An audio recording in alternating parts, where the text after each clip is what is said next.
Pemirsa, Badan Nasional Penanggulangan Terorisme pernah merilis kriteria penceramah radikal.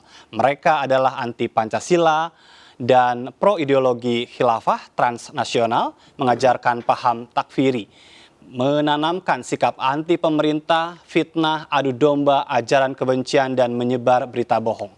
Mereka yang dinilai radikal juga memiliki sikap eksklusif terhadap lingkungan dan perubahan, intoleran, serta memiliki pandangan anti kearifan lokal keagamaan. Lalu bagaimana dengan isi ceramah dari Ustadz Abdul Somad yang menurut pemerintah Singapura digolongkan pada penceramah ekstremis?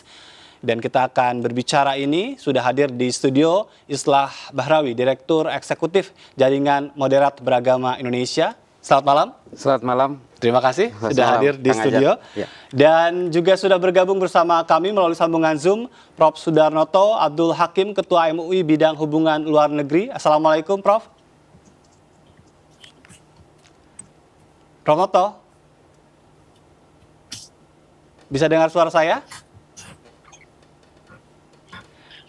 Baik, selain Prof. Sudarnoto juga ada Brigjen Pol R. Ahmad Nurwakid. Beliau adalah Direktur Pencegahan BNPT, dan ada Husin Sihab, mantan Ketua Cyber Indonesia. Baik, saya akan mulai ke Mas Islah terlebih dahulu. Bagaimana Anda melihat dari pelarangan ini yang kita tahu memang menjadi sorotan publik, tidak hanya di media sosial juga ya, jadi diskusi kita dalam 2 hari ini. Ya. Terima kasih Kang Ajat. Kita harus melihat persoalan ini dari kacamata pihak Singapura sendiri ya. Singapura sebagai negara berdaulat, dia juga punya hak untuk mengizinkan atau menolak orang yang akan masuk ke negaranya. Dan yang perlu kita ketahui bahwa pernyataan dari Fadlizon tadi tentang Islamofobia justru menurut saya berlebihan, karena presiden Singapura itu muslimah. Dan di Singapura sendiri banyak sekali orang Islam. Jadi artinya begini, kalau kita melihat ini dalam konteks ini, bahkan Singapura itu tahun 2017 pernah menolak masuk 2 pendeta Kristen. Karena dianggap sebagai Islam, dia dianggap mengobarkan Islamofobia, dia selalu mencaci maki orang Islam, umat Islam dan sebagainya, sehingga dia ditolak masuk ke Singapura. Artinya begini, Singapura sendiri punya keinginan untuk menjaga harmoninya. Makanya dia alasannya adalah bahwa ceramah-ceramah UAS ini justru berbahaya karena segregasionis. Ingin memetak-metakan orang, dan juga mengobarkan berbagai aksi ekstremisme maupun terorisme. Baik, tapi untuk isi ceramah yang sudah sempat juga dibahas, ini kan bukan hal baru begitu ya? Ya. Itu sudah diklarifikasi oleh Ustadz Abdul Somad beberapa waktu lalu di medianya. Ya, tapi intinya begini loh, dunia digital hari ini kan tanpa batas. Semua itu memang tidak bisa di-drive trajektorinya. Meskipun dia sudah klarifikasi, tapi semua fatwa-fatwa dan ceramah-ceramah itu sudah terlanjur menyebar. Dan yang harus kita pahami adalah meskipun ini dalam konteks Israel-Palestina misalnya, kan Singapura punya hubungan diplomatik dengan Israel. Artinya kita harus bisa memahami ini dalam konteks dari negara Singapura. Nah, ini kan sangat berbahaya. Singapura ini kan penduduknya sedikit, wilayahnya sempit. Otomatis mereka betul-betul concern terhadap hal-hal yang bersifat ekstremisme.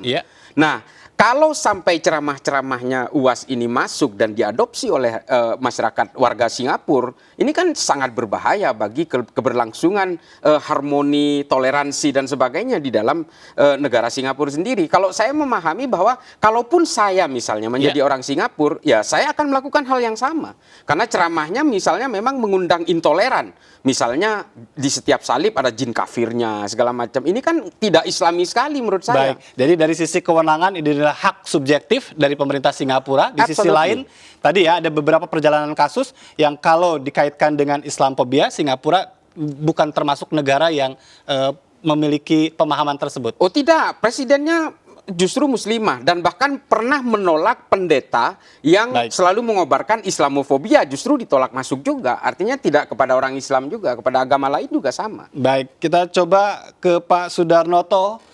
Sudah bergabung melalui sambungan Zoom, Prof? Sudah, alhamdulillah. Baik, ini kalau dari MUI sendiri bagaimana menilai penilaian Singapura terhadap penceramah tanah air? Ya, terima kasih Mas. Jadi saya kira tadi mungkin sama sudah dijelaskan oleh Pak Islah ya. Cuma karena tidak terdengar, Saya kira ini memang menjadi kedaulatan negara manapun, termasuk Singapura, untuk melarang, untuk membolehkan, atau bahkan mengusir siapa saja yang menurut pandangan pemerintah setempat itu dianggap membahayakan. Iya. Nah, ini hak kedaulatan mereka. Nah, cuma masalahnya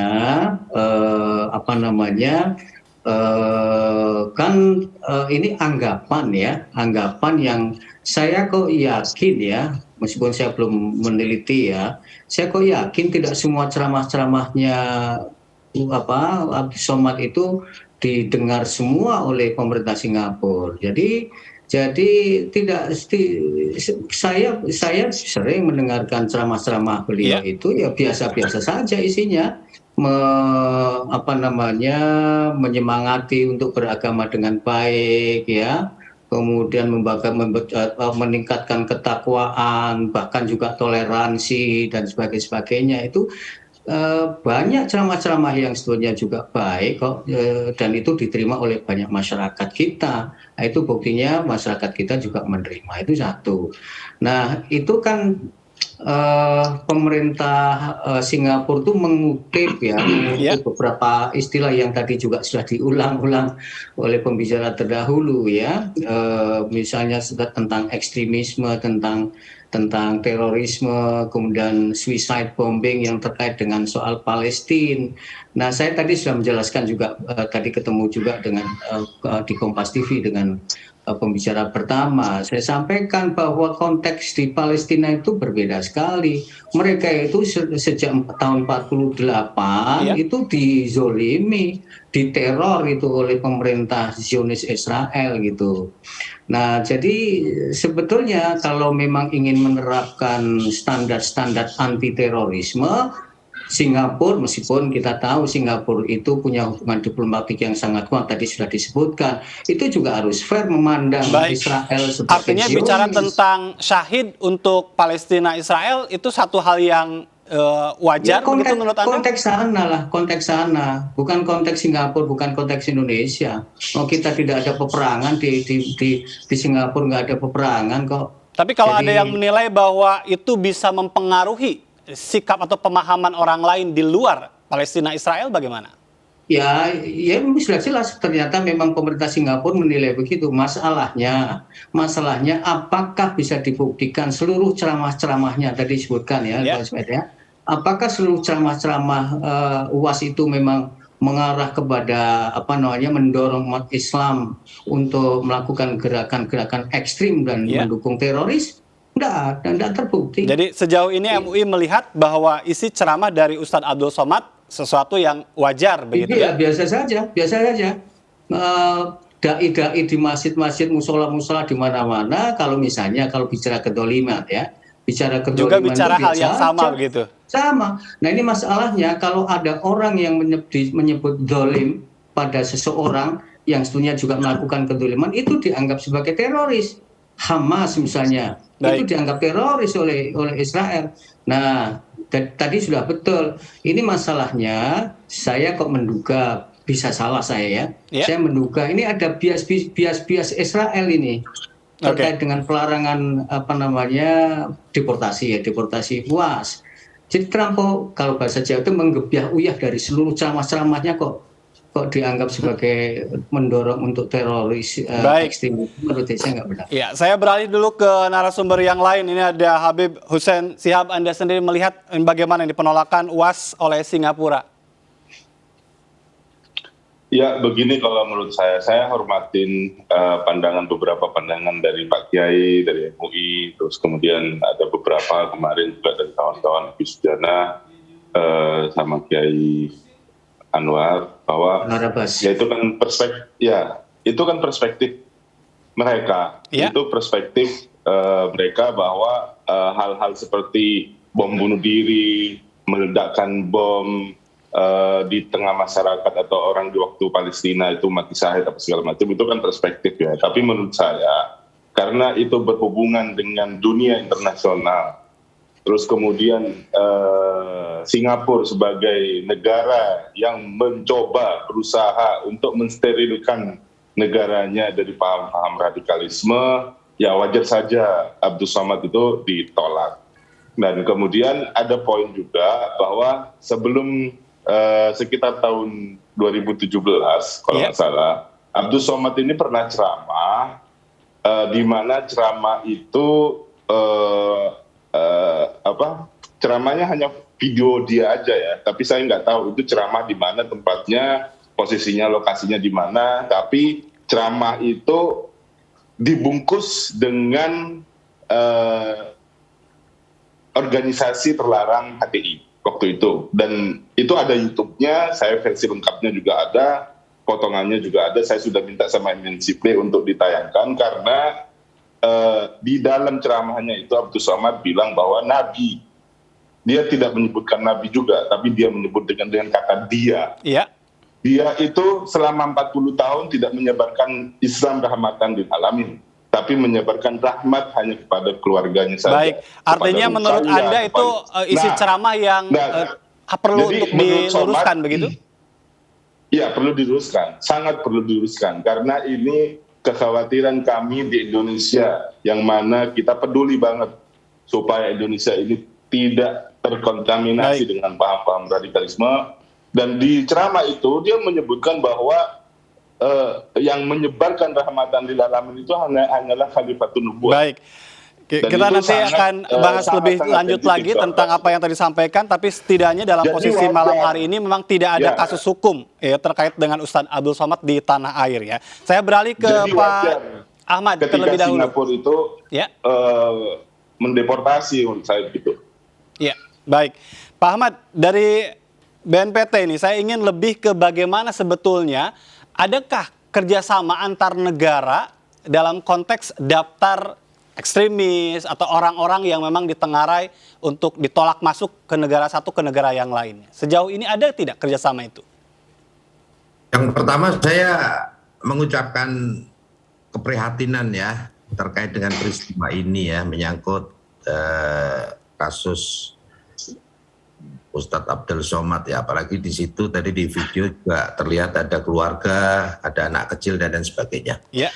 Tapi begini, yang harus kita pahami bersama, kita harus menghormati ya kedaulatan negara lain. Singapura itu negara yang berdaulat, negara kecil yang memiliki multi ras atau multi etnis, dan di sana juga memiliki undang-undang. Kalau di Indonesia dulu zaman Orde Baru namanya undang-undang anti subversif. Kalau di Singapura namanya ISA, Internal Security Act. Nah, ini yang harus kita pahami. Nah, Internal Security Act ini bisa menjerat atau melakukan tindakan yang sering kita sebut namanya preemptive strike.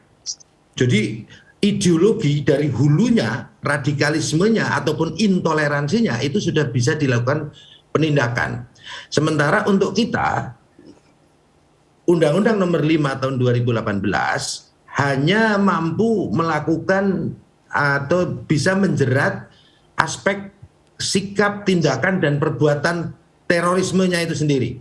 Yang sering disebut dengan preventive strike.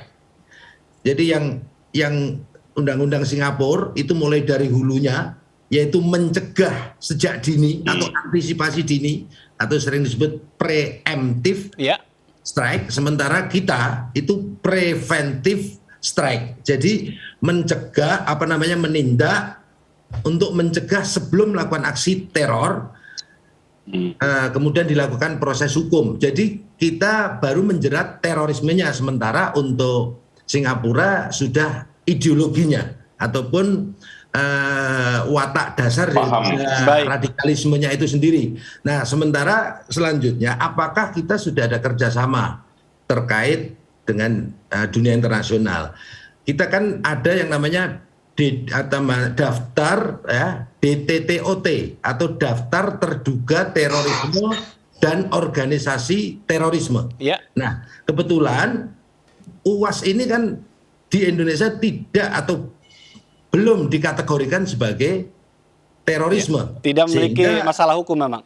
Ya, tidak memiliki masalah hukum di bidang tindak pidana terorismenya. Indonesia belum melarang aspek ideologi radikalisme atau ekstremisme. Sehingga sekali lagi kita harus menghormati kedaulatan Singapura yang memiliki undang-undang ataupun regulasi yang berbeda. Jadi cara menilainya memang beda ya, karena aturannya juga lain dengan Indonesia. Jadi ya, betul. Bisa jadi ya memang di Indonesia tidak dipermasalahkan, Singapura ya wajar mempermasalahkan karena aturannya juga mengatur hal demikian begitu ya. Ya, sehingga kita pun sebagai badan ataupun lembaga non kementerian di bawah pemerintah atau di bawah presiden di bidang penanggulangan terorisme, kita hanya mengeluarkan ciri dan indikasi terhadap penceramah yang diindikasikan intoleran dan radikal. Baik, nanti kita akan bahas tentang ciri-ciri itu ya, dan apakah memang masuk ya ciri yang dikategorikan oleh Singapura dengan ciri yang dikategorikan oleh BNPT. Tapi nanti kita harus jeda terlebih dahulu, Mas Islah, nanti kita akan sambung lagi. Pemirsa tetaplah bersama kami, tetap di MNC News Prime.